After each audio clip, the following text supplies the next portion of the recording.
ഇറങ്ങരുതെന്ന് ഞാൻ പറഞ്ഞിട്ടില്ലേ? മൂത്താപ്പ, ഇവിടെ വെച്ച് വേണ്ട.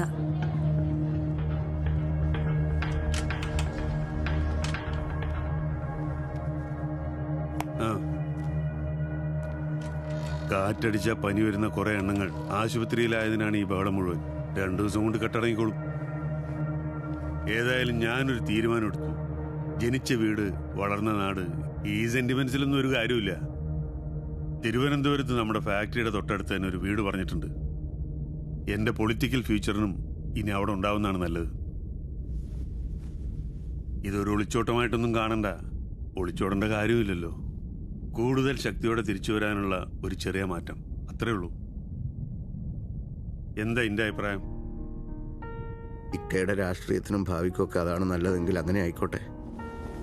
എന്റെ ഭാവിക്ക് വേണ്ടി മാത്രമല്ല, മക്കളെ അടിച്ചു വളർത്താൻ അറിയാത്ത എന്റെ പിടിപ്പോടുകൊണ്ട് വഷളായ എന്റെ മോളുണ്ടല്ലോ, അവളുടെ ഭാവി കൂടെ കരുതിയാ ഞാനീ പറയുന്നത്.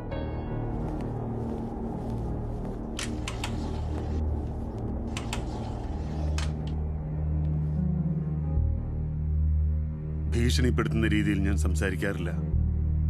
എനിക്കതിന്റെ ആവശ്യം വരാറില്ല. നാളെ കാലത്ത് നമ്മൾ ഇവിടുന്ന് പോകും.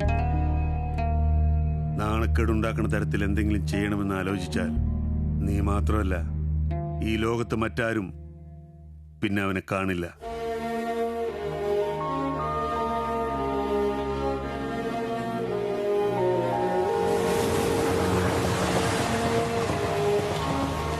നാളെ വെളുപ്പിന് തന്നെ ഇവിടുന്ന് പോകാനാണ് മൂത്താപ്പാന്റെ തീരുമാനം. എതിർക്കാൻ അവൾക്ക് സാധിക്കില്ല. എന്നോടത് പറയാനും ഇനി തമ്മിൽ കാണുന്നത് ഒരുപാട് വിഷമം ഉണ്ടാക്കുന്നു ഞാൻ അവളോട് പറഞ്ഞതാ. പക്ഷെ പോകുന്നതിനു മുമ്പ് ഇന്ന് അവസാനമായിട്ടൊന്ന് കാണുന്നോള് വാശി പിടിക്കുക. ഇന്ന് രാത്രി എല്ലാരും ഉറങ്ങിക്കഴിയുമ്പോൾ ഓളിയും കൊണ്ട് ഞാൻ പുറത്തേക്ക് വരും. അപ്പോ എനിക്കൊന്നും മനസ്സിലാവുന്നില്ല മേറു. ഓൾ എങ്ങോട്ട് പോന്നേ പറയുന്നത്? എന്നങ്ങനെ ഇട്ടിട്ട് പോകാൻ പറ്റുമോ? അവൾക്ക് അങ്ങനെ മറക്കാൻ പറ്റുമോ? ആയിഷ എന്ന പെൺകുട്ടിക്ക് എന്നെ ഒരിക്കലും മറക്കാൻ പറ്റില്ല വിനോദ്. പക്ഷെ ആയിഷ എന്ന മുസ്ലിമിന് എന്നെ മറന്നേ പറ്റൂ.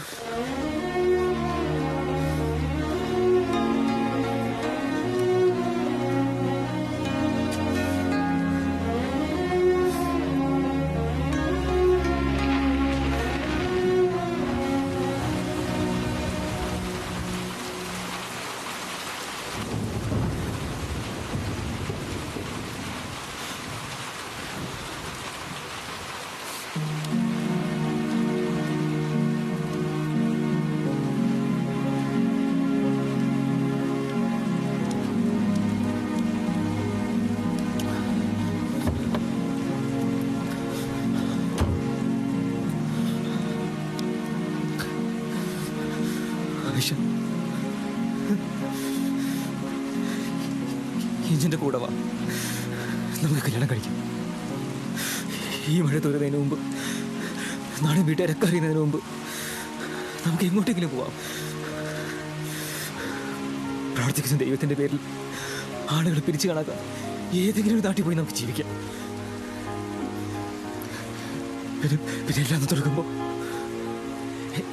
എന്റെ വീട്ടിലേക്ക് തിരിച്ചു വരാം. അവിടെ എല്ലാവർക്കും എന്നെ ഇഷ്ടമാണ്. ഇതിന്റെ കൂടെ വായിഷ, ഇതിന്റെ കൂടെ വാ. ഇങ്ങനെയാണെങ്കിൽ ജീവിക്കാൻ പറ്റില്ല. Please Aisha, please.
കാലത്ത് തന്നെ എന്താ ആലോചിക്കുക?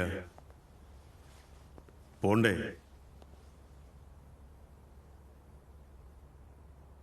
എൻ്റെ രഹന പണ്ട് ആദ്യമായിട്ട് ഇങ്ങോട്ടേക്ക് കയറി വന്നത് ഓർമ്മയുണ്ടോ? പെരിയോട്ട് അബ്ദുറഹിമാൻ്റെ ഭാര്യയായിട്ട് ഇങ്ങോട്ടേക്ക് വരുമ്പോൾ ഒരുപാട് സ്വപ്നങ്ങളൊക്കെ ഉണ്ടായിരുന്നു ആ പാവത്തിന്. സിവിൽ സർവീസിന് പോകണം, കവിതകൾ എഴുതണം, ചിത്രം വരക്കണം. പക്ഷേ വീടും കുടുംബവും അല്ലാത്തൊരു ലോകം രഹനക്ക് ആവശ്യമില്ലെന്ന് ഇക്കയും ബാപ്പയും കൂടി അങ്ങ് തീരുമാനിച്ചു. എനിക്ക് അന്നും ഇന്നും സ്വന്തമായ അഭിപ്രായങ്ങളില്ലല്ലോ. അതിരുവിട്ട അനുസരണശീലം ഒരുതരം സ്ലേവറിയാണെന്ന് തിരിച്ചറിയാനുള്ള ബോധവുമില്ല. അവസാനം ന്യൂമോണിയയുടെ പേരിൽ പടച്ചനോളെ വിളിക്കുമ്പോൾ ഒടുവിലത്തെ നെഞ്ചിടിപ്പിന് മുമ്പ് എൻ്റെ കൈയമർത്തി പിടിച്ചോള് പറഞ്ഞത് ഇപ്പോഴും എനിക്ക് ഓർമ്മയുണ്ട്.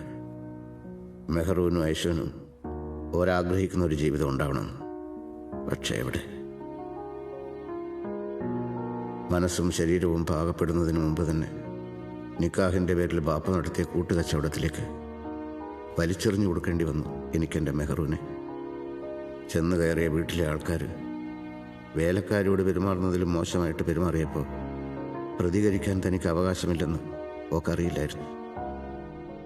കെട്ടിയ പെണ്ണിനെ മനസ്സിലാക്കാത്ത ആ കള്ളക്കാപ്പർ എൻ്റെ മോളെ മൊയ് ചൊല്ലുമ്പോൾ ഓക്ക് 18 തികഞ്ഞിട്ടില്ല.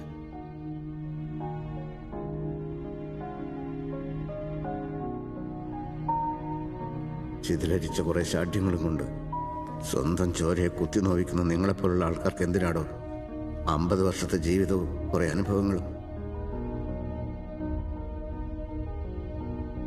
രഹനക്കും മെഹറൂനും സംഭവിച്ചത് ഐഷയ്ക്ക് സംഭവിക്കില്ല. എൻ്റെ മോള് ഓക്ക് ഇഷ്ടമുള്ളതുപോലെ ജീവിക്കും. ഓൾ ഇഷ്ടപ്പെടുന്ന ആളിൻ്റെ കൂടെ ഓക്കതിന് അവകാശമുണ്ട്, മറ്റേത് പെണ്ണിനെയും പോലെ. കറുത്ത തുണി കൊണ്ട് മൂടി വെക്കേണ്ടത് പെണ്ണിൻ്റെ വിശുദ്ധിയാണ്, സ്വപ്നങ്ങളല്ല.